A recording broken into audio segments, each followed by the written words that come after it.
everyone. I am Tony Mendoza, the Senior Director of IT at Spectra Logic. I know this is the last presentation of the day. I'll try to go fast, but it's a pretty fun story to listen to. We made a decision to share our story. We were victims of a ransomware attack in 2020, and we decided to go public with it so we can share our experience, hopefully help somebody, hopefully protect somebody's business, and then use this as a resource. So I'm here to tell you guys a story about what happened to us, and I want to walk you through what it was like to experience a ransomware attack. So this is, you got to remember back, this is May of 2020, right when the pandemic has hit, and right when we as a company were trying to decide how to keep our workforce working and effective without having them come into the office. And so we moved remote very quickly. And as we know now, 2 years later, ransomware attacks went up over COVID. We were one of the first ones attacked, and we got to be a statistic. So we find this note, and it's almost comical. I mean, it's just a text message that we found where our files should be, along with an encrypted file of our files. And this is just a quick clip of it. It's like I said, I read it and kind of scoffed at it and said, yeah, this can't be real. I don't know what this is. But then we started finding them everywhere. We're finding them on all of our file servers. We're finding them on our database servers. And it's spreading, like I said. So the next thing we do is, in panic, run to my data center, and we start shutting systems down, unplugging network cables, getting them quarantined, because it's spreading faster than we could talk about. It's spreading faster than we could investigate systems. So we go pull plugs, and this is, remember, this is a Thursday morning, beginning of a work day, and we're a very transactional company. We do lots of transactions an hour, so any downtime is very detrimental to us. This brought our entire business to its knees. That first day, all we did that day was assess what the damage was. And all we could do, and this is horrible, is bring a system up in quarantine, watch the virus start taking over again, and go, okay, this system is nothing anymore. It's garbage.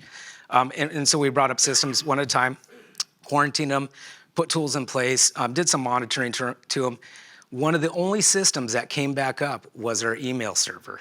And that was a saving grace, but this is not the first day.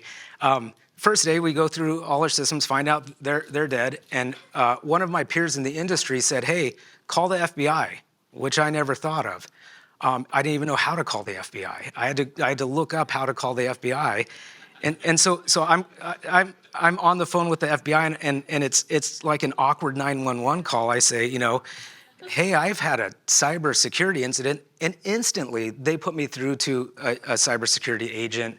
We get assigned a field agent, and beyond the panic of that first day, that was kind of cool.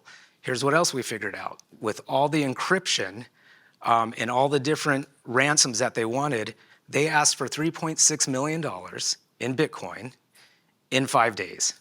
So naturally, that's not something that anyone keeps laying around. What we did confirm in all this was the way it spread the quickest through our network was through our backup service account.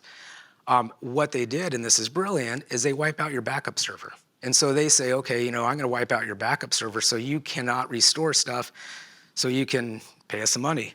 We found out with my team that was looking at our assets that all of our stuff on tape was there, and it was air-gapped, and we had copies of it off-site. And so, we practice what we preach at Spectra Logic, and we do use our products to store and back up our data.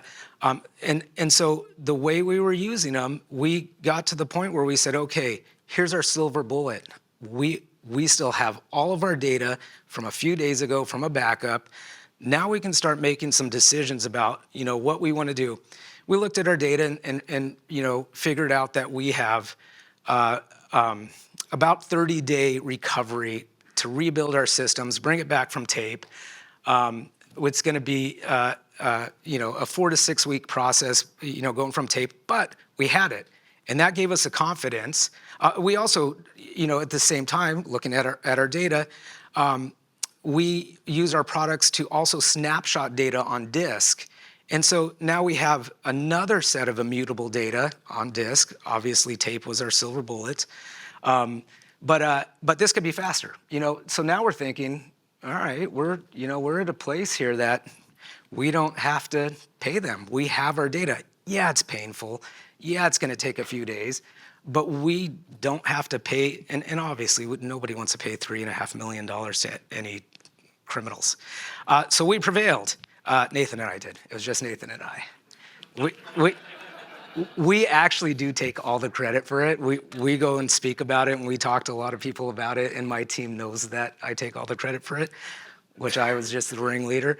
But other than a few miscellaneous files that were obviously not important because they weren't on our backups or we didn't want to bring them back, we restored everything.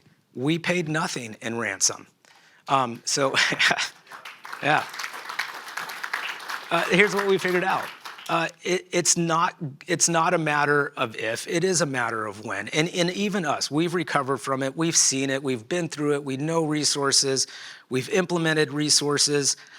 We still think it's gonna happen to us again. I mean, it's just the nature of it. And obviously, it's 2 years later now, I can see the statistics online, I can see how much it's grown, I can see how much money there is in it. It's not going away anytime soon. And in my opinion, it's getting worse because of IoT. Obviously there's more endpoints out there for attack vectors. And then my favorite is Explore Air Gap and Mutable Data Storage Protection. That saved our butts. Having that tape as our silver bullet gave us a confidence to say, okay, now we can look at other solutions to help us recover a little bit quicker, but it gave us a confidence to really kind of tell the threat actors, no, we're locking down now, and we're not paying anything. And that was a scary day, by the way. So that's our story. I tried to get through it as fast as I can. Thank you.